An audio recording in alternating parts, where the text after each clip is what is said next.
रुद्रपुर गांव के बाहर एक पुराना श्मशान था। उसी श्मशान के बीचों बीच एक सालों पुरानी डरावनी हवेली खड़ी थी। गांव वालों का कहना था कि उस हवेली के अंदर करोड़ों का खजाना छिपा है, लेकिन उसकी रखवाली भस्मासुर नाम का एक भयानक दानव करता है। कहा जाता था कि जो भी खजाने के लालच में हवेली के अंदर गया वह कभी वापस नहीं लौटा। उसी गाँव में टुंग टुंग नाम का एक गरीब युवक अपनी छोटी बहन के साथ रहता था। एक बार टुंग टुंग की छोटी बहन अचानक बहुत बीमार पड़ गई। उसकी हालत दिन दिन बिगड़ती जा रही थी। डॉक्टर ने इलाज के लिए बड़ी रकम मांगी, लेकिन टुंग टुंग के पास इतने पैसे नहीं थे। बहन की हालत देखकर वह पूरी तरह टूट चुका था। तभी उसे गांव के बाहर श्मशान में बनी उस पुरानी हवेली के बारे में याद आया, जिसके बारे में कहा जाता था कि उसके अंदर वर्षों से छिपा हुआ खजाना मौजूद है। उसी रात अपनी बहन की जान बचाने के लिए टुंग टुंग ने डर को पीछे छोड़ दिया। हाथ में जलती हुई मशाल लेकर वह अकेला श्मशान की उस रहस्यमयी हवेली की ओर निकल पड़ा। जैसे ही टुंग टुंग हवेली के अंदर पहुंचा तो उसकी नजर सामने पड़े एक विशाल लकड़ी के दरवाजे पर पड़ी।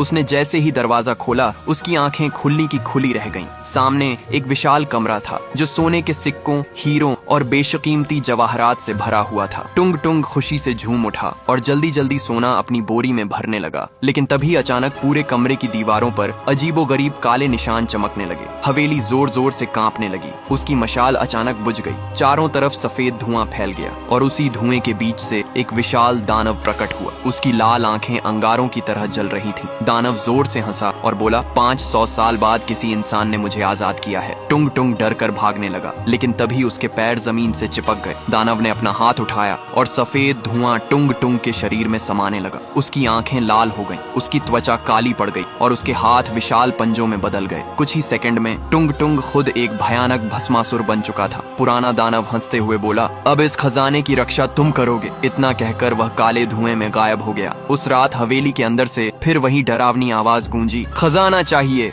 हवेली के अंदर आ जाओ। गांव वालों ने दूर से हवेली की खिड़की की तरफ देखा। अंधेरे में 2 लाल आंखें चमक रही थीं और फिर टुंग टुंग की आवाज आई, लेकिन याद रखना, यहाँ आने वाला कोई भी इंसान वापस नहीं जाता।